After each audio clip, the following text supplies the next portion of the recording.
하셨느니라. 아멘. 사도신경으로 우리의 신앙 고백합니다.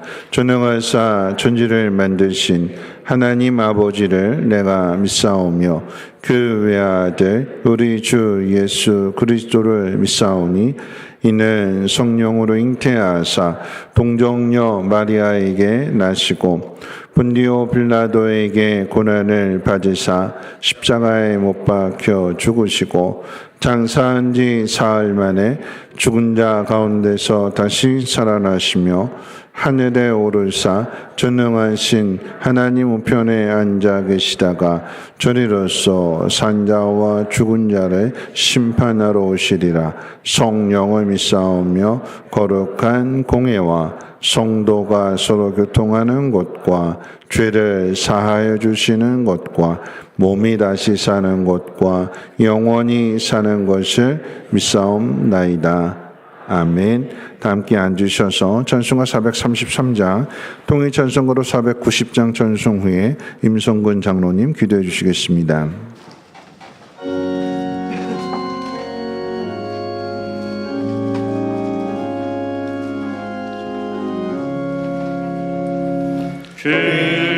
귀하신 주여 날 붙드사 주께 용함마다 더 가까이 저 하늘 나라 나 올라가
함께 기도드리겠습니다.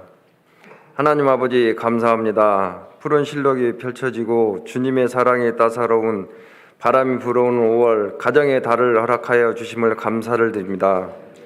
모든 가정들마다 화목하게 하시고 풍성한 성령의 열매로 가득한 가정으로 이끌어 주시옵소서.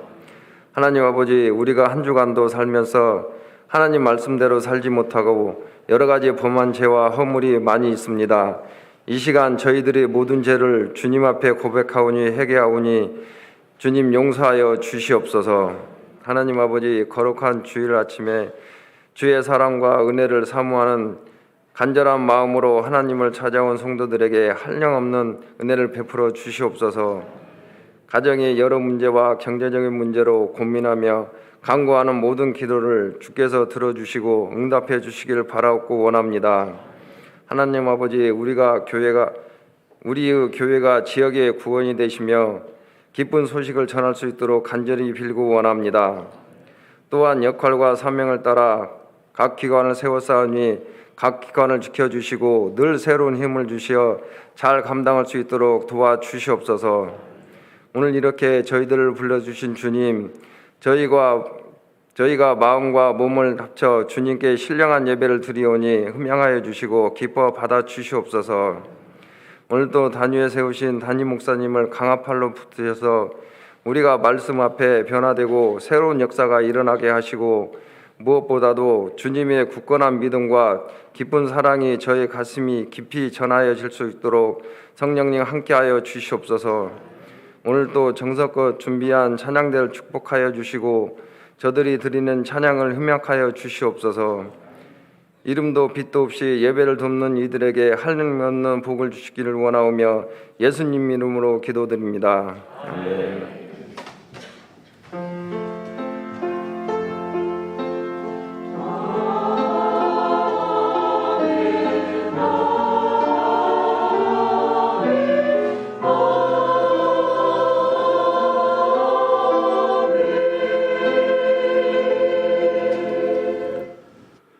교회 소식은 주보를 참고해 주시고요.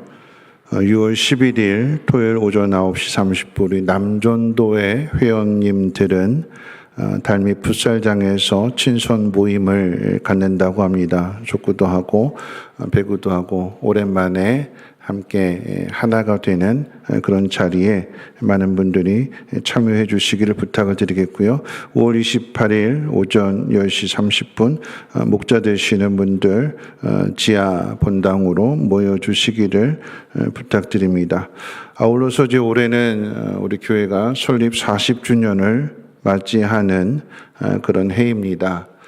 여러 가지 이제 행사를 준비하는 가운데 있어서 우리 40년 동안의 그 발자취를 다시 한번 돌아보고, 오래전에 한번 한 적이 있었는데 우리 성민교회 그 역사의 발자취에 대한 사진을 가지고 계신 분들이 있으면 다음 주까지 사무실로 좀 이렇게 잠깐 빌려주시면 영상을 좀 만들고 다시 돌려드리도록 하겠습니다. 우리 성민교회가 어떻게 여기까지 오게 되었는가, 그리고 이것을 또 기초로 해서 어디로 가야 될 것인가 하는 일에 더 많은 관심들 가져주시고 함께 기도해 주시기를 부탁을 드립니다.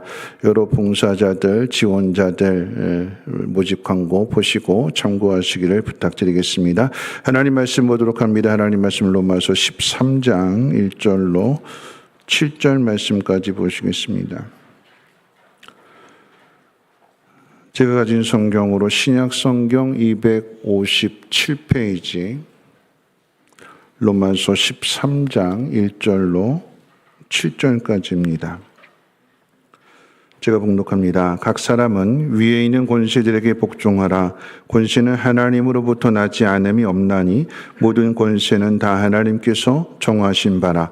그러므로 권세를 거스리는 자는 하나님의 명을 거스림이니 거스리는 자들은 심판을 자취하리라.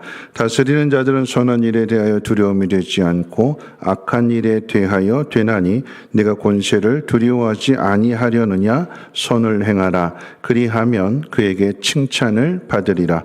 그는 하나님의 사역자가 되어 내게 선을 베푸는 자니라. 그러나 내가 악을 행하거든 두려워하라. 그가 공연히 칼을 가지지 아니하였으니 곧 하나님의 사역자가 되어 악을 행하는 자에게 진노하심을 따라 보응하는 자니라. 그러므로 복종하지 아니할 수 없으니 진노 때문에 할 것이 아니라 양심을 따라 할 것이라.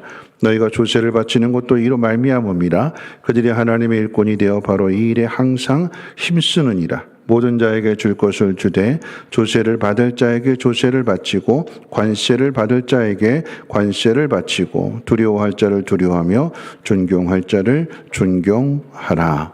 아멘. 임마누엘 찬양대 찬양 읽겠습니다.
기도하시겠습니다. 거룩하신 하나님, 오늘도 하나님을 믿는 마음으로 예배하며 또 귀한 예물을 하나님 앞에 드립니다.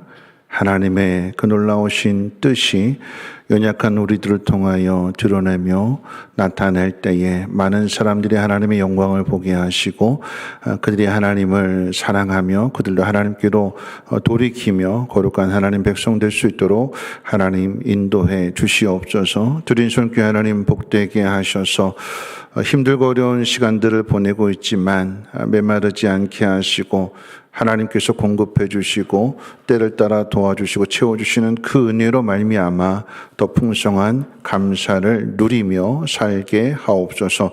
오늘도 그 하나님의 말씀을 듣습니다. 겸손하고 낮아진 마음으로 듣게 하시며 힘써 순종할 때에 하나님 그곳에 오병이어와 같은 놀라운 기적의 역사, 믿음의 반석같이 되는 놀라운 역사들 나타나게 하옵소서. 우리 구주 예수님의 이름으로 기도하옵나이다.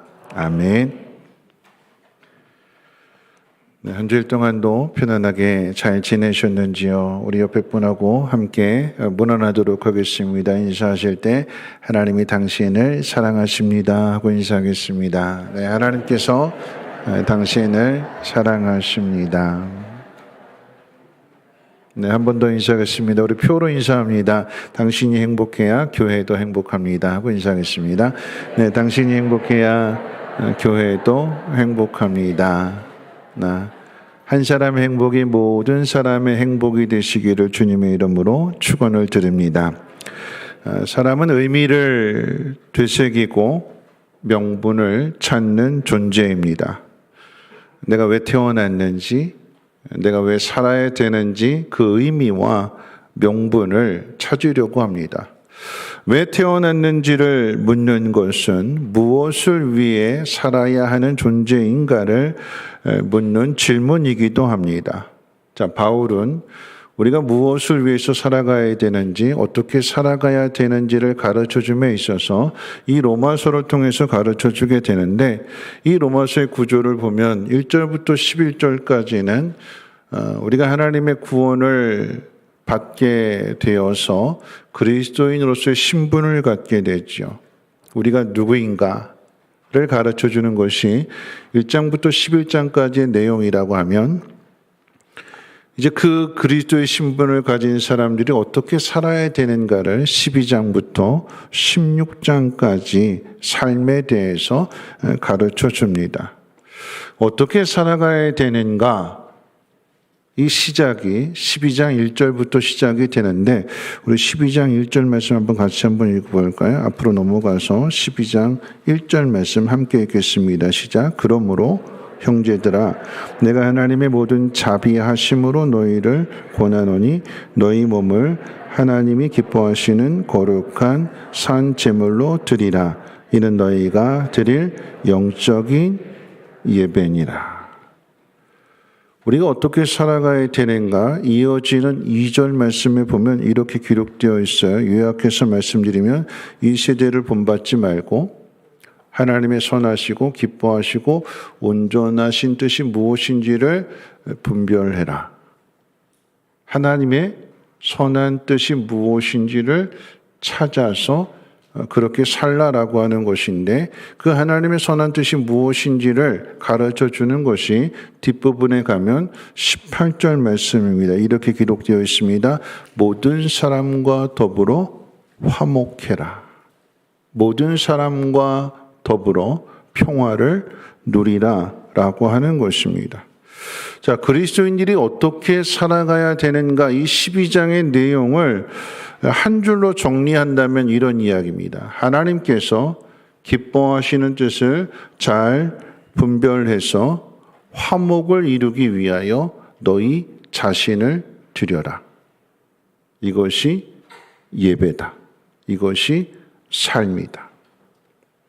하나님이 기뻐하시는 대로 화목을 이루기 위해 다른 사람의 희생을 강요하고 다른 사람을 죽이는 것이 아니라 너희가 살아있는 제물로 희생을 해라 라고 하는 것이 우리에게 향하신 하나님의 뜻입니다. 그리고 오늘 본문 13장으로 이어지면서 위에 있는 권세들에게 복종하라고 가르쳐주고 있습니다. 위에 있는 권세라고 하는 것은 가정에 대하여는 부모의 권위와 권세를 말하는 것이고, 교회에 대하여는 목회자의 권위와 권세를 말하며, 직장에서는 상사에 대한 권세, 권위, 국가적으로 이야기한다면 대통령을 비롯한 위정자들이 갖는 권세와 권위를 말합니다. 그 권위 앞에 복종하라라고 하는 것입니다. 아이들이 어릴 때는 왜? 라고 하는 질문을 참 많이 하지요. 왜 그래야 하는데? 왜? 여러분, 왜 그래야 되는지를 오늘 본문을 통해서 세 가지로 한번 생각해 보겠습니다. 첫 번째는 권세는 하나님으로부터 났고 하나님이 정하셨기 때문입니다. 오늘 13장 1절 말씀 같이 한번 읽어볼까요? 13장 1절입니다. 시작. 각 사람은 위에 있는 권세들에게 복종하라. 권세는 하나님으로부터 나지 않음이 없나니 모든 권세는 다 하나님께서 정하신 바라. 현대인들은 순종이라고 하는 단어를 참 싫어합니다. 순종하라라고 하면 내가 상대방보다 더 못해 보이게 되고, 순종하라고 하면 지가 뭔데? 라는 마음부터 갖게 되죠. 현대인들은 순종이라고 하는 단어를 싫어하는데, 그런데 오늘 성경에서는 순종을 넘어서 복종하라고 합니다. 왜 성경은 순종이라고 하는 위에 있는 권세자들에게 순종해라 그렇지 않고 복종이라고 하는 단어를 사용하고 있을까요? 그 이유는 이 순종이라고 하는 단어와 복종이라고 하는 단어의 차이에 있습니다. 여러분, 순종이라고 하는 것은 내 자신이 이해가 되어서 자원하는 마음을 갖는 게 순종이에요. 예를 들어서 하나님께서 아브라함에게 독자 이삭을 바치라고 했을 때 하나님께서 명령하시는 이 명령에 대해서 아브라함이 이해를 했을까요? 이해를 하지 못했을까요? 하나뿐인, 그것도 100세에 낳은 아들을 하나님이 제물로 바치라고 하는 하나님 명령에 대하여 아브라함은 이해를 했을까요? 이해를 못했을까요? 이해를 했어요. 이해를 하니까 아브라함의 순종이 되는 거예요. 왜요? 100세에 낳을 수 없는 죽은 몸인데 하나님께서 이삭을 낳게 해주셨다. 그래서 히브리서 11장에서는 뭐라고 이야기하는가 하면, 하나님 앞에 드릴 때에 죽은 자에게서 생명을 주신 분이 하나님이시니까 도로 살리실 것을 믿는 믿음으로 드렸다. 이해한 거예요? 못한 거예요? 이해한 거예요. 이해를 했으니까, 하나님이 어떤 분이신지를 이해를 했으니까 기꺼이 즉시 순종하게 되는 거죠. 그런데 복종이라고 하는 것은 이해가 되지 않지만 그럼에도 불구하고 해야 하는 것. 그게 복종이에요. 뒤에 가서 말씀을 드리겠습니다만, 사드락, 메삭, 아벳느고가 하나님께서 우리를 이 풀무불 가운데서 건져내실 것을 믿습니다. 그러나 그리하지 아니하실지라도 그럼에도 불구하고 복종합니다. 왜 이렇게 하시는가 이해가 되지 않지만 그럼에도 불구하고 하나님의 분명한 뜻이 있음을 믿기 때문에 따라가는 것. 그래서 순종보다도 더 깊은 순종이 바로 복종이 되는 거예요. 위에 있는 권세자들이 내리는 명령, 선한 사람이 명령을 내릴 수도 있지만 악한 사람이 명령을 내릴 수도 있어요. 그런데 그 악한 사람에게 그 권세를 허락하신, 정하신 분이 하나님이시라고 한다면 이해가 되지 않아도 우리는 그 명령에 복종하라라고 하는 것이 오늘 본문을 통해서 우리에게 가르쳐주는 내용입니다. 하나님은 그리스도인으로 부름을 받은 사람들에게 위에 있는 권세에 복종할 것을 명령하셨어요. 왜요? 그것을 하나님이 정하셨고 하나님이 허락하셨기 때문에 그러합니다. 하나님은 창조주이시고 주권자이십니다. 세상 만물이 하나님으로부터 말미암았습니다. 한 아사리온에 2마리가 팔리는 참새가 떨어지는 일, 참새가 추락하고 또한 사냥꾼에 의해서 잡히게 되는 그 모든 일들이 그냥 우연히 일어나는 일들이 아니라 하나님이 허락이 없이는 이루어지지 않는다고 예수님은 제자들에게 분명하게 가르쳐 주셨음을 우리는 기억해야 할 것입니다. 사냥꾼이 총을 쏴서 잡거나 올무를 놓아서 잡은 것 같지만 그 모든 일들을 허락하시는 분은 하나님이시라고 하는 것이고 하나님의 허락이 없이는 이루어지지 않는다라고 하는 것입니다. 그런데 하나님은 좋은 사람, 선한 사람에게 그 권세와 권력을 맡겨주시지만 그런데 또 한편으로는 악인에게도 권세를 주시고 권력을 주십니다. 왜 하나님은 히틀러에게 권세를 주셔서 2차 세계대전을 일으키게 하시고 왜 하나님은 푸틴에게 권력을 주어서 이 우크라이나의 침공을 벌이게 허락하실까? 왜 하나님은 김일성에게 권세를 주셔서 남과 북을 분단시키는 6.25 전쟁을 벌이게 허락하셨을까? 여러분 그 이유를 우리는 성경에서 찾을 수 있습니다. 이스라엘의 역사 가운데에도 있지요. 하나님께서 북이스라엘을 아시리아에게 그리고 남쪽 유다는 바벨론에게 망하게 하십니다. 망하게 하실 뿐만 아니라 바벨론에게 포로로 끌려가서 바벨론 왕을 섬기게 하십니다. 하나님의 백성이 이방 나라에 끌려가서 이방 왕을 섬기는 일, 왜 이것을 하나님이 허락하실까요? 이 또한 하나님의 분명한 뜻임을 예레미야 선지자가 가르쳐주게 될 때에 예레미야 27장 5절 이하의 말씀은 이렇게 이야기합니다. 하나님께서 바벨론의 느부갓네살 왕을 내 종이라고 말씀하셨어요. 내 종. 모세만 예레미야만 하나님의 종이 아니라 악한 왕이기도 한 이 느부갓네살에 대해서도 하나님은 종이라고 표현하시는데 예레미야 27장 5절 이하 이렇게 기록되어 있습니다. 제가 읽어드릴게요. 나는 내 큰 능력과 나의 쳐든 팔로 땅과 지상에 있는 사람과 짐승들을 만들고 내가 보기에 옳은 사람에게 그것을 주었노라. 이제 내가 그 이 모든 땅을 내 종 바벨론의 왕 느부갓네살의 손에 주고 또 들짐승들을 그에게 주어서 섬기게 하였나니. 이방 땅에 끌려가서 이방 왕을 섬기는 일은 이스라엘 백성이라고 한다면 받아들일 수 없는 하나님의 뜻입니다. 싫어합니다. 싫습니다. 그런데 그게 하나님의 뜻이래요. 그 길이 유다가 살 길이라고 합니다. 그것이 하나님에 대한 순종이고 하나님에 대한 복종입니다. 여러분 이 일로 참 선지자와 거짓 선지자가 나누어지게 되잖아요.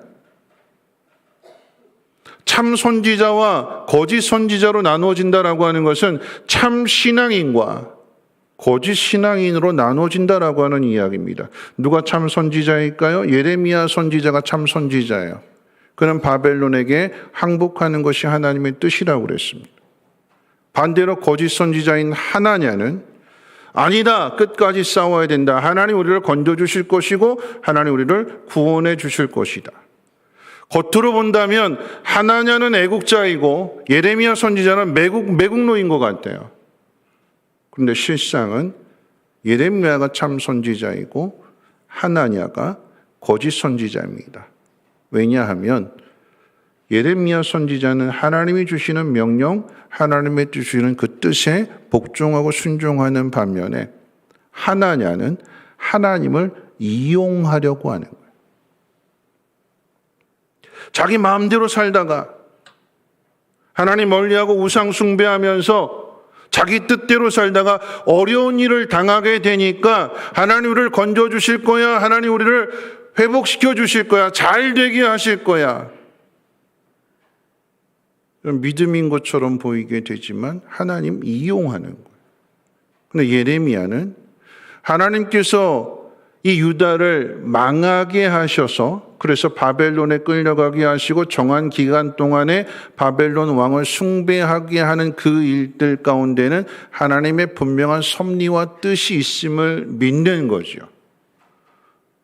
망하는 것으로 끝나는 것이 아니라 망하는 그 일을 통해서도 하나님은 하나님의 일을 하신다라고 하는 믿음이 있기 때문에 기꺼이 그 뜻에 순종하고 복종하는 것, 이것이 진정한 믿음이다라고 하는 것입니다. 여러분, 이 차이를 우리는 잘 구분할 수 있어야 돼요. 믿음을 이야기하지만 실상은 내가 잘 되는 일, 내가 편하게 사는 일들을 위해서 그저 하나님을 이용할 뿐이에요. 하나님을 높여드리고 하나님의 영광을 나타내는 순종하고 복종하는 삶을 살아야 되는데 그렇지 않고 자신을 높이고 자신이 잘 되고 편안하게 살아가는 것이 유일한 목적이 되는, 그렇기 때문에 신앙을 이용하게 되는 거죠. 하나님께서 악인에게 권세를 주신 이유는 바로 이스라엘 백성의 믿음 때문에 그러합니다. 비록 현실의 상황이 힘들고 어려울지라도 하나님께서 역사의 주권자이심을 믿고 인내하며 순종하는지를 하나님이 훈련하시는 것, 그것이 하나님의 뜻입니다. 바벨론에게 끌려가서 바벨론 왕을 섬기는 것이 끝이 아니라 그 낮은 자리에 있는, 꿈을 꿀 수 없는 그 자리에 있는 이스라엘을 하나님 버리지 아니하시고 어떻게 건져내시는가, 어떻게 돌아오게 하시는가, 하나님 약속하신 바를 어떻게 이루어 가시는가를 드러내시고 나타내시려고 하는 것이 하나님의 뜻이다라고 하는 것입니다. 그것을 보자라고 하는 거죠. 믿음이 있는 사람이 그 길을 걸어가는 거예요. 바벨론의 포로 생활뿐만 아니라 그 이전에 애굽의 바로 왕 밑에서 그 학대와 그 모진 고난을 당하는 것은 하나님께서 전혀 생각하지 못했던 어느 날 모세의 한 사람을 준비하시고 훈련하셔서 이스라엘 백성을 건져내시는 그 하나님의 능력을, 하나님에 대한 믿음을 우리에게 가르쳐 주시기 위함이다라고 하는 거지요. 권위에 대한, 권세에 대한 설교에 자주 등장하는 여러분 다윗을 한번 생각해 보십시오. 여러분 다윗을 생각하게 될 때 다윗과 압살롬을 한번 비교해 보십시오. 다윗과 압살롬은 부자지가 아니에요. 그런데 이 아버지와 아들의 삶이 극명하게 나뉘어지게 됩니다. 다윗은 위에 있는 사울 왕이 자신을 죽이려고 매일같이 창을 던지게 될 때에 그런 상황 속에서 던져진 창을 되받아 던지지 않습니다. 다윗에게 향하신 하나님의 뜻은 너 한 대 맞았으니까 다시 한 대 때려, 이게 아니고 때리는 것을 계속 맞으라고 하는 얘기예요. 창을 던지면 계속해서 피하라라고 하는 게 하나님의 뜻이에요. 얼마든지 정당방위로 이 고통을 끝내려면 창을 되돌려 던질 수 있는데, 사울을 죽일 수 있는데, 다윗은 하나님이 정하신 이 권세와 권위의 관계를 바꾸려고 하지 않습니다. 당하는 거예요. 근데 압살롬은 다릅니다. 아버지 다윗에게 불만이 있어요. 왜 아버지는 일 처리를 이렇게 했을까? 왜 암논이 내 동생 다말을 겁탈했는데, 근데 그 일에 대하여 왜 침묵할까? 그러니까 누가 나서서요? 압살롬이 나서서 암논을 죽이고, 근데 그 반역은 거기서 그치는 것이 아니라 아버지 다윗까지 죽이려고 하는 거죠. 바꾸려고 하는 것입니다. 그 결과가 어떻게 될까요? 압살롬이 죽임을 당합니다. 여러분, 이런 상황 속에 있어서 다윗은 아들이 반역했고 아들이 아버지의 자리를 바꾸려고 하는 이 상황 속에서도 다윗은 도망을 가면서 신하들이 거 봐라 꼴 좋다 비난하고 조롱하는 사람들에 대하여 죽이겠다고 했더니 막습니다. 아니다, 내버려 둬라. 하나님께서 이렇게 허락하셨는 줄 어찌 알겠느냐. 압살롬이 내 자리를 차지하려고 하는 것조차도 하나님의 뜻이라고 한다면 나는 거기에 순종하고 나는 복종하겠다. 그럼 이게 믿음인 거죠. 이게 겸손입니다. 하나님 앞에서의 겸손. 내가 모든 것을 바꾸려고 하지 않고 하나님 앞에 맡기는 거죠. 이런 부모와 자식의 관계는 하나님께서 정해 주신 거예요. 부모가 마음에 들지 않는다고 자식이 그 부모를 바꿀 수 없습니다. 여러분, 제가 어렸을 때 이제 초등학교 잠실에 이제 송정초등학교를 졸업했는데 거기 6학년 때 담임 선생님이 어렸을 때 이야기를 해주셨어요. 어떤 이야기인가 하면 이제 사고를 쳐가지고 아버지가 이제 담임 선생님 아버지가 화가 잔뜩 나셔가지고 매를 들고 막 때리는데 맞다가 너무 아파가지고 그때 담임 선생님이 도망쳤대요. 도망치는데 논뚝길로 도망쳐요. 논뚝길. 근데 아버지가 맞다가 도망가니까 더 화가 머리끝까지 올라가지고 너 거기 안 서! 그러고 막 쫓아오고. 곧 잡히게 될 상황 속에서 그 담임 선생님께서 지혜를 써서 딱 돌아서 가지고 손을 이렇게 딱 꺼놓고 이렇게 얘기했대요. 여기 넘어오면 내 아들.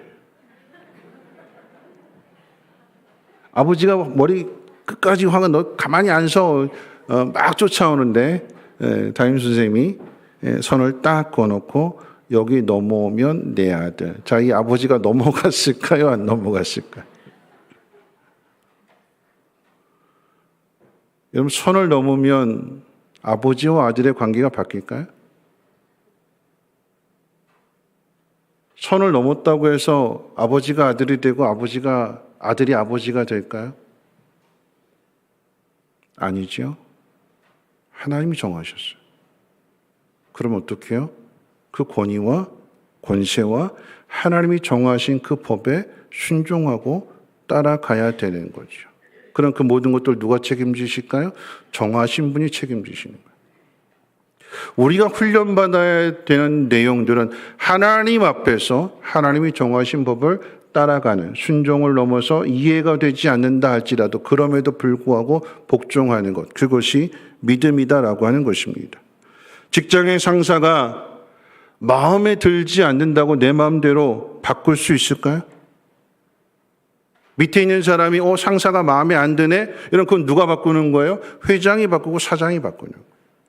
밑에 있는 사람은 옳은 일을 행하는 것이고 그 명령에 불합리한 명령이라 할지라도 순종하고 복종하는 것. 불합리한 명령에 대한 부분은 뒤에 가서 두 번째 대지에서 말씀을 드릴 터인데 밑에 있는 사람이 해야 될 일은 순종하고 복종하는 일이에요. 그것을 누가 바로잡는가? 주인이 바로잡는 거예요. 여기서 벗어나게 되면 다른 곳으로 가면 달라지게 될까요? 여러분, 가봐야 똑같은 거예요. 왜냐하면 똑같은 사람들이 있거든요. 하나님이 어느 곳에서든지 간에 그 사람을 훈련하시고 다듬어 가시는 것이기 때문에 이 교회가 아닌 다른 교회, 이 회사가 아닌 다른 회사, 어디를 가든 똑같은 문제에 부딪히게 됩니다. 아프고 괴롭고 힘든 일들을 겪지만 그런데 그 속에서 믿음을 훈련하고 다듬어 가라라고 하는 것을 우리는 분명하게 기억해야 됩니다. 요셉이 그 이야기를 우리에게 잘 가르쳐 주잖아요. 억울하고 답답한 상황. 선한 일을 행했는데 누명을 쓰고 감옥에까지 갇히게 된 상황조차도 요셉은 받아들이고 그 상황 속에서 성실하게 일했다고 그랬어요. 보디발 집에서도 성실하게 일해서 총무가 되었지만 감옥 안에서도 성실하게 일함으로 인하여서 그 모든 것들을 관리하는 관리자가 되잖아요. 하나씩 훈련되어지게 되니까 하나님은 그런 요셉을 애굽의 국무총리가 되는 자리에 세우시는 것입니다. 그 자리에 서 보니까 밑에 있을 때는 왜 이렇게 하시는지, 왜 이것을 허락하시고 허용하시는지 이해가 될 수 없었는데 시간이 지나서 그 자리에 서게 되니까 하나님은 악을 선으로 바꾸시는 하나님이시구나. 내가 팔려온 것이 아니라 하나님께서 우리의 가족을 살리시고 하나님의 구원의 역사를 이루어 가시기 위하여 앞서 보내신 것이구나. 복종하고 따라갔더니 하나님 그 모든 상황을 하나님의 뜻대로 바꾸시고 새롭게 하시고 보복하시고 하나님의 능력을 나타내시는 것입니다. 여러분, 하나님 우리에게 요구하시는 것은 겸손의 마음입니다. 어떤 상황 속에서도 하나님 부르시는 그날까지 명령하시는 분은 하나님이고 정해주시는 분은 하나님이시기 때문에 그 속에서 우리가 훈련받는 것은 겸손입니다.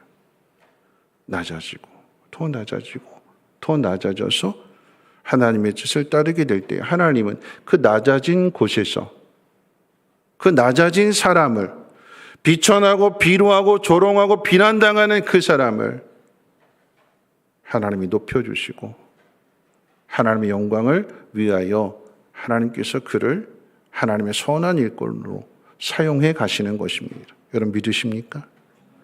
겸손해 주시기를 주님의 이름으로 축원을 드립니다. 첫째도 겸손이요, 둘째도 겸손. 그게 믿음이에요. 겸손한 사람이 믿음을 나타내는 거예요. 그런데 겸손하지 않으면 여러분 그곳에는 믿음이 없습니다. 여러분 두 번째 생각할 것은 왜 우리가 하나님의 명령하신 대로 복종하고 따라가야 되는가? 권세를 거스리는 사람은 심판을 받는다. 오늘 본문은 우리에게 가르쳐주고 있습니다. 다시 말씀드리지만 현대인들은 순종과 복종이라고 하는 단어를 싫어한다고 했습니다. 그 이유를 인간 최초 범죄인 선악과에서 찾아볼 수 있습니다. 생육하고 번성하고 땅에 충만하라, 땅을 정복하고 다스리라, 모든 것들을 다 먹어도 된다. 이 명령에 대해서는 이해가 되어서 순종했는데 선악과만큼은 먹지 말라, 단 하나 금하신 이 명령에 대하여 이해가 되지 않습니다. 하나님이 정하셨다면 이 또한 권위와 권세에 대한 문제인데 여러분 아담과 하와로서는 이것이 이해가 되지 않아서 결국은 거스리게 되고 거역하게 되는 거죠. 여러분 선악과의 문제는 이해의 문제가 아닙니다. 복종의 문제입니다. 하나님이 정하신 것을 따라가느냐 따르지 않느냐. 도대체 이 열매는 어떤 비밀이 감춰져 있기 때문에 독이 있어서 그런가? 아니면 정말 사단이 말하는 것처럼 이것을 먹으면 어떤 특별한 능력이 있어서 눈이 밝아지고 하나님과 같이 되는 그런 놀라운 비밀이 숨겨져 있기 때문에 하나님이 질투해서 그걸 막으시는 건가? 그 이유를 찾아서 그 이유를 이해해야지만 순종하는 문제가 아니라 여러분 이게 구별이잖아요. 창조주와 피조물을 구별하시는 하나님의 구별입니다. 그러면 법을 정하시는 분은 하나님이시고 법을 따라야 되는 것은 피조물이고 백성이 되어야 되는 거죠. 그러면 따라야 되는데 순종해야 되는데 아담과 하와는 거스립니다. 그게 죄예요. 따르지 않고 거스리는 것. 결국 이것이 계속해서 아담의 후손들에게 내려오게 되는 죄의 본성입니다. 왜 사사시대 자기 소견에 옳은 대로 행동할까요? 하나님이 재판관을 주셨음에도 불구하고 그 재판관을 받아들이지 않는 거예요. 자기 생각에 옳은 대로. 그러니까 다투고 경쟁하고 싸우고 하나님을 믿고 하나님을 신뢰하고 하나님의 법대로 살아가지 않고 세상 법대로 따라가게 되니까 결국 세상으로부터 멸시를 당하게 되고 세상으로부터 공격을 받게 되는 그것이 이스라엘의 역사였습니다. 위에 있는 권세에 복종하라. 그럼 이제 이런 질문이 생기게 되는 거죠. 그러면 위에 있는 권세자가 불합리한 명령을 내릴 때는 어떻게 해야 되는가? 선한 사람이, 좋은 사람이 명령을 내리는 것은 따라갈 수 있는데 악한 사람이 악한 명령을 내리게 될 때 그럼 우리는 어떻게 해야 되는가? 여러분 어떻게 해야 될까요? 앞에서 12장의 내용을 정리한 그 내용이 답이 되는 거야. 12장의 내용이 뭐라고 그랬어요? 하나님이 기뻐하시는 대로 하나님의 뜻을 잘 분별하여서 화목하기 위해서 너희 자신을 드려라.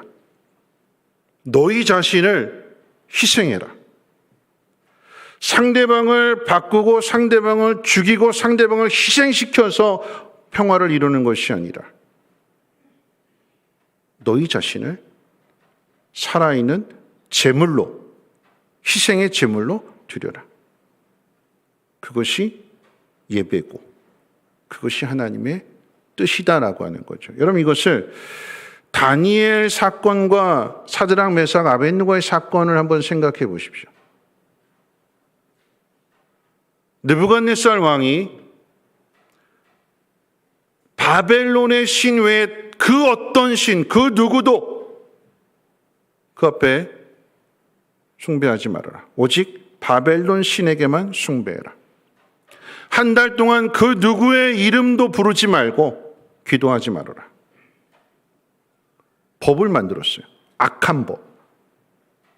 그런데 그 악한 법에 대하여 다니엘과 세 친구들이 어떻게 했을까요? 복종했을까요? 거역했을까요? 복종입니다. 그럼 잘 생각해 보세요. 복종입니다.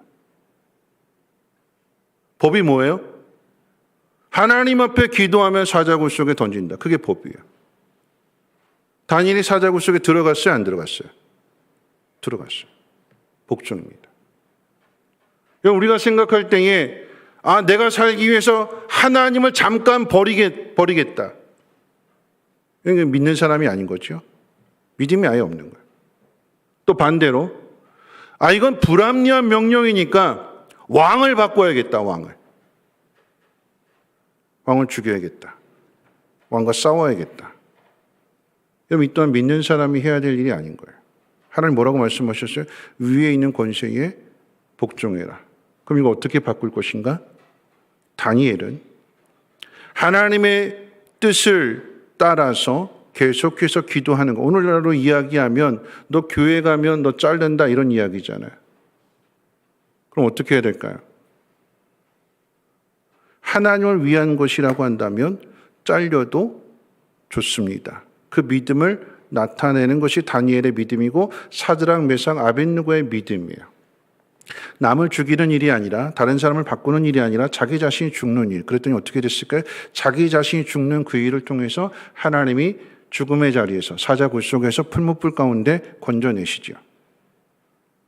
그래서 그 법이 악법이라고 하는 것을 드러내시고 나타내실 때에 다니엘과 세 친구들을 모함했던 그 원수들을 대신하여 심판하게 되는 것이 다니엘의 사건이고 사드락 메삭 아벳느고의 사건입니다. 이 일을 통해서 느부갓네살의 입을 통해서 하나님이 높임을 받게 되는 거죠. 하나님은 살아계신 하나님이구나. 여러분 다니엘과 세 친구들의 사건만 그럴까요? 여러분 우리에게 복종하라라고 하는 이 가르침의 가장 큰 본을 보여주신 분이 바로 예수님이시잖아요. 로마가 가지고 있는 권세, 빌라도가 가지고 있는 그 권세 앞에서 예수님은 복종하셨어요. 얼마든지 로마를 멸망시키고 빌라도나 예수를 죽이려고 하는 무리들에게 천벌을 내리실 수 있음에도 불구하고 주님은 그렇게 하지 않으셨어요. 죽으셨어요. 죽으심을 통해서 하나님의 능력으로 신의 능력으로 우리를 구원하시는 것이 아니라 우리와 똑같은 몸을 가지시고 똑같은 몸을 입으셔서 그 속에서 하나님의 뜻에 하나님의 섭리에 순종하고 복종하시는 본을 보여주셨어요. 어떻게 해요? 죽음으로써. 너희가 어떻게 나한테 이럴 수 있느냐? 이건 잘못된 거다. 그걸 엎지 않으셨어요. 가룟 유다가 배반할 걸 아시면서도 네 해야 할 일을 해라 그러셨어요. 죽임을 당하신 그 예수님을 하나님이 건져내시는 거지요. 다시 살아나게 하시는 것입니다. 여러분, 그 자리에서 주님이 드러내시고 나타나시는 것이 무엇입니까? 나의 원대로 마옵시고 아버지의 뜻대로 하옵소서. 하나님이 주신 권력과 권세를 가지고 바르게 사용하지 못하는 악한 일을 서슴지 않고 행하는 저들을 하나님 용서해 주십시오. 여러분, 이것이 예수님의 모습입니다. 하나님이 정하신 그 권력과 그 권세 앞에서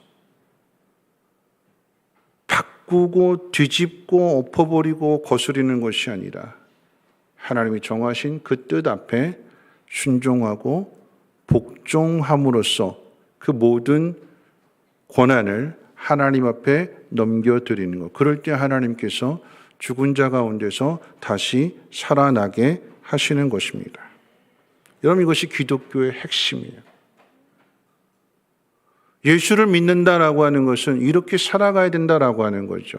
지금 내 눈앞에 펼쳐져 있는 상황들이 아니라 이 상황 너머에 계시는 하나님께서 모든 것들을 감찰하시고 모든 것들을 섭리하시며 그 속에서 나를 훈련하시고 다듬으셔서 겸손한 종으로 어떤 명령을 주실지라도 사람들은 이해할 수 없는데 아브라함은 이해하잖아요.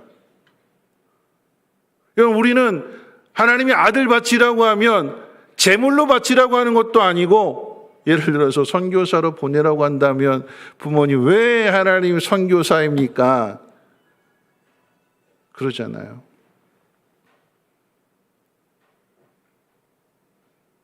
하나님의 뜻을 믿어야 되죠. 그 속에서 하나님이 우리를 다듬어 가시면서 결국은 어떤 자리에 이르게 하시는가? 남들은 이해 못한다고 하는데 아브라함은 이해해요. 그러니까 이제는 이해할 수 없어서 복종하는 것이 아니라, 그것도 큰 믿음이 되지만, 그런데 아브라함은 그 복종한다라고 하는 것 자체를 믿음으로 이해해서 즐겁게 기쁘게 즉시 순종하는 거예요.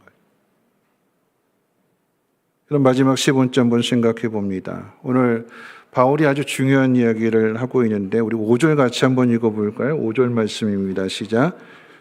그러므로 복종하지 아니할 수 없으니 진노 때문에 할 것이 아니라 양심을 따라 할 것이라. 바울은 또다시 지금 이제 후반부에서 또다시 복종을 강조. 그러므로 복종하지 않을 수 없다. 복종해야 된다. 강하게 이야기하는 거죠. 여러분, 복종하기 싫은 사람은 혼자 살고 무인도에 가서 살면 될까요? 그럼 행복할까요? 여러분, 복종하기 싫은 사람이 회사를 뛰쳐나가면 될까요? 회사 뛰쳐나가게 되면 그럼 어떻게 살아요? 회사 차려야 되는 걸까요? 여러분, 그것도 쉽지 않은 일이잖아요. 회사 뛰쳐나가는 사람이 회사를 차린다면 그 회사는 온전한 회사가 될까요? 아니죠. 그 속에서 다듬어지고 훈련되어지게 되고 인격이 형성된 사람이 회사를 차리게 될 때 그 회사가 건강한 회사가 되고 좋은 회사가 되는 거잖아요. 그러므로 복종하지 않을 수 없다. 복종해야 된다라고 하는 거죠. 그런데 그 복종이 하나님의 심판이 무서워서 하나님의 진노 때문에 복종하는 사람이 되지 말고 양심을 따라 할 것이니라. 앞서 이야기했던 것처럼 아브라함처럼 하나님이 어떤 분이신지를 경험한 사람, 하나님이 어떤 분이신지를 믿는 사람은 무서워서 두려워서 복종하는 것이 아니라 이제 그 성품이 된 거예요. 성품이. 선한 양심을 가진 그리스도인이 된 거예요. 예수님을 닮아가는 사람이 된 거예요. 하나님이 우리를 이 권세 앞에서 훈련하시는 그 이유가 바로 여기에 있는 거예요. 처음에는 무서워서 두려워서, 아브라함이 그렇잖아요. 무서워서 두려워서 따라갔는데 나중에는 하나님이 어떤 분이신가를 경험하게 되니까 나그네로서, 이방인으로서 고달픈 삶을 살아가면서도 그곳에 약속을 믿으면서 뿌리를 내리고, 어떻게 이게 가능할까요? 하나님을 경험했어요. 그런 사람이 된 거예요. 그런 믿음을 갖게 된 거예요. 여러분, 하나님의 꿈이, 하나님의 뜻이 우리의 삶이 되고 우리의 인격이 되기를 하나님 원하십니다. 그냥 지옥이 무서워서 천국 가고 싶어하는 사람이 아니라 하나님이 이런 분이시다라고 하는 것을, 하나님이 통치하시는 그 권세를, 그 능력을 우리가 살아가는 이 시대, 이 환경 속에서 드러내시고 나타내시기 위하여 하나님 우리를 다듬어 가시고 훈련하시는 거예요. 상황이 어떤 상황일지라도 하나님 앞에 모든 것을 맡기고 하나님을 믿는 믿음으로 살아갈 수 있는 사람, 그 사람이 예배자예요. 말씀을 마치려고 합니다. 여러분, 가정이 살고 가정이 행복해지는 비결이 어디에 있을까요? 부모가 부족하고 부모가 연약할지라도 그 부모를 정해주신 분이 하나님이심을 믿고 그 권세 앞에 복종한다면, 순종한다면 하나님이 그 모습을 보시고, 예를 들어서 부모가 가진 능력치가 10을 기준으로 했을 때 우리 부모님이 절반밖에 안 되는 5만을 가지고 있다면 그 비어있는 나머지 5는 누가 채워줄까요? 하나님이 정하실 때 우리 부모님은 아니 5도 아니고 3개밖에 가지고 있지 못해서 나머지 7개가 비어있다면 공평하신 하나님은 그 7개를 어떻게 채워주실까요? 하나님이 채워주시지 않을까요? 그럼 누가 복이지요? 하나님으로부터 7개를 받는 게 더 복이 아니겠습니까? 하나님이 그렇게 정하신 데는 하나님의 뜻이 있는 거예요. 우리는 그 뜻을 믿고 하나님의 지혜, 하나님의 섭리하심을 믿으면서 순종하고 이 복종의 훈련을 계속해서 훈련하는 거예요. 여러분, 재미있는 것이 뭐냐면 바울이 이 복종에 대해서 이야기를 하면서 마지막 말씀을 뭐라고 이야기할까요? 여러분, 참 성경이 재미있는데 우리 6절과 7절 같이 한번 읽어볼까요? 6절 7절입니다. 시작. 이런 말미암음이라 그들이 하나님의 일꾼이 되어 바로 이 일에 항상 힘쓰느니라. 모든 자에게 줄 것을 주되 조세를 받을 자에게 조세를 바치고 관세를 받을 자에게 관세를 바치고 두려워할 자를 두려워하며 존경할 자를 존경하라. 여러분, 이 이야기의 끝이 세금 내라예요. 세금 내라. 악한 사람이 나라를 다스리게 될 때에 그 세금 걷어들이는 일로 착복하고 유용하고 잘못된 곳에 쓰면 어떨까? 그러니까 내지 말아야지. 그럼 세금을 왜 걷어들여요? 그 국가가 유지되고 운영되어지며 가난한 사람들, 어려운 사람들, 예를 들어서 천재지변이 일어나거나 이 코로나라고 하는 특별한 상황이 이루어지게 되었을 때에 정말 어려운 사람들을 도와주라고 그래서 국가가 세금을 걷어들이는 거죠.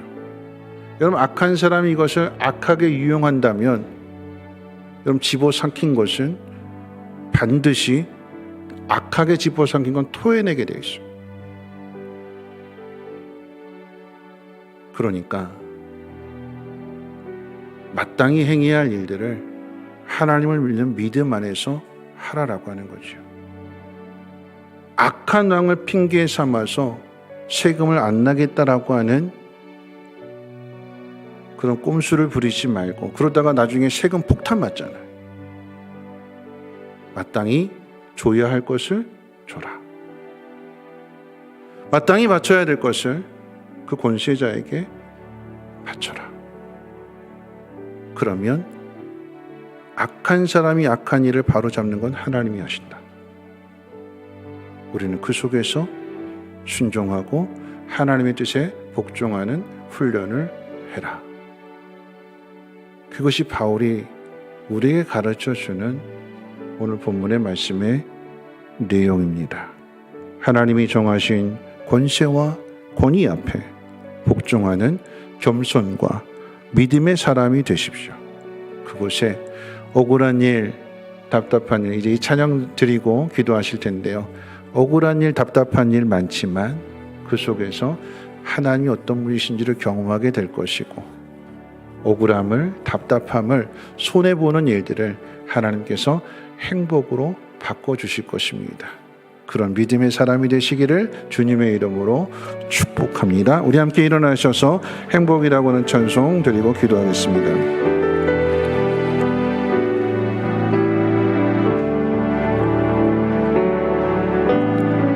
화려하지 않아도 정결하게 사는 삶, 가진 것이 적어도 감사하며 사는 삶, 내게 주신 작은 힘 나눠주며 사는 삶, 이것이 나의 삶의 행복이. 눈물 날 일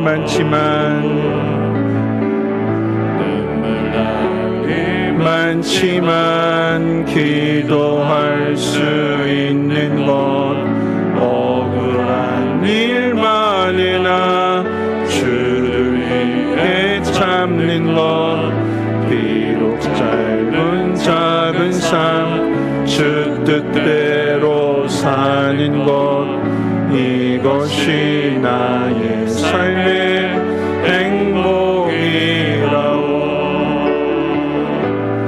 이것이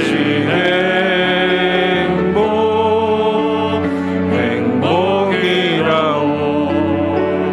세상은 알 수 없는 하나님 선물, 이것이 행복이라오.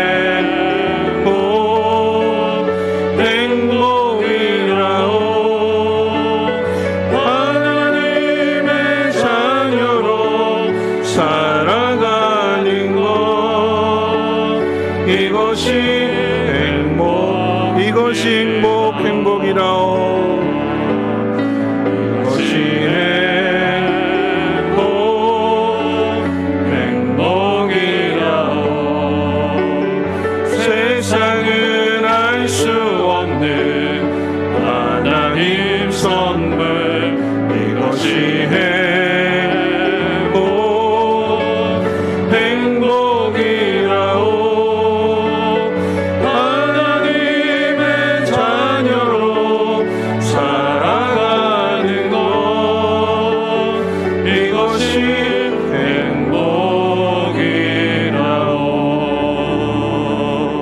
여러분, 우리 함께 기도하실 텐데요. 하나님이 능력이 부족해서 우리에게 고난을 주시는 것이 아니라 하나님은 그 속에서 우리를 훈련하시고 다듬으신대요. 눈물 많은 일 때문에 기도를 훈련하시고, 억울하고 답답하고 손해보는 일 많은 상황 속에서 인내를 참는 법을 훈련하시고, 그리고 하나님에 대한 소망, 이 모든 것을 바로잡으시는 분이 하나님이시다라고 하는 것을 우리에게 가르쳐 주시는 것입니다. 그럼 우리가 해야 될 일은 무엇일까요? 오늘 바울이 이야기하는 대로 하나님이 정하신 그 권위와 권세 앞에 순종을 넘어서 복종해야 하는 것이죠. 그리고 그 속에서 나 자신을 희생함으로 인하여, 악한 법이라고 한다면 내가 죽어짐으로 인하여 그 법을 바꾸는 거죠. 왕을 고치고 싸워서 이겨서 남을 희생시켜서가 아니라 오늘 우리에게 주어진 모든 상황들 속에서 하나님 우리의 삶이 예배가 될 수 있도록 믿는 자의 마땅히 행해야 할 일들을 행할 수 있는 우리 모두가 되게 해달라고, 어렵지만 힘들지만 이 코로나의 상황을 하나님에 대한 믿음으로 잘 이겨내게 해달라고 우리 함께 통성으로 하나님 앞에 기도합니다. 거룩하신 하나님 감사합니다. 오늘도 하나님 말씀을 하나님 듣습니다. 한 귀로 듣고 한 귀로 흘려보내는 것이 아니라 오늘 주신 말씀을 하나님의 음성으로 듣게 하시며 하나님을 믿는 믿음 안에서 순종하고 복종하게 하옵소서. 하나님 바라고 원하기는 때로는 이해가 되지 않아서 그저 믿음으로 복종하지만 나중이 되면 하나님 이해할 수 없는 이 복종이 이해하는 순종으로 하나님 바뀌어지게 하시고 아브라함과 같은 믿음의 삶을 살아갈 수 있는 우리 모두가 되게 하옵소서. 하나님 겸손한 자를 높여주시고 하나님 겸손한 자를 통하여 하나님의 선한 일들을 이루어 가시는 능력의 하나님이십니다. 예수님이 그러셨던 것처럼 로마를 망하게 하고 빌라도를 망하게 하는 그 일들을 통해서 권위와 권세를 나타내는 것이 아니라 순종하시고 저들을 용서해달라고 사죄의 기도를 들으심으로 인하여 주님의 선하심을 세상 가운데 나타내 주셨습니다. 예수를 믿는 우리들도 그렇게 살아갈 수 있도록 은혜 베풀어 주시고 교회가 교회로서의 사명을 감당하며 그리스도인이 그리스도인의 사명을 감당하게 도와주시옵소서. 하나님, 우리가 불행이라고 생각하는 모든 상황들 속에 행복이 감추어져 있음을 보게 하시고 하나님의 뜻, 하나님의 섭리를 믿는 믿음 가운데 복종하고 순종하게 될 때에 잘못된 것들이 하나님의 은혜 가운데 바로잡히게 도와주시고 선한 일들을 이루어가기에 부족함 없는 우리 모두가 되게 하옵소서. 마땅히 행해야 할 일들을 행하게 하시고 마땅히 줘야 할 것들을 줄 수 있는 넉넉한 믿음의 사람들 되게 하시고 그리할 때에 하늘로부터 공급받게 하시며 하나님의 선하심 가운데 살아갈 수 있는 복 있는 사람들 되게 하옵소서. 이제는 우리 주 예수 그리스도의 무한하신 은혜와 하나님의 그 크신 사랑하심과 성령님의 감화 감동 충만 보호 역사하심이 순종하고 복종하며 마땅히 주어야 할 것들을 주면서도 더 넉넉하게 체험을 받는 믿음의 삶을 살아가기를 다짐하고 결단하는 주의 백성들 머리머리 위에, 특별히 자녀들과 가정 위에, 성민교회 심토 유치원 이 나라의 민족과 북한 땅 전 세계 위에 이제로부터 영원토록 항상 함께 있을지어다. 아멘.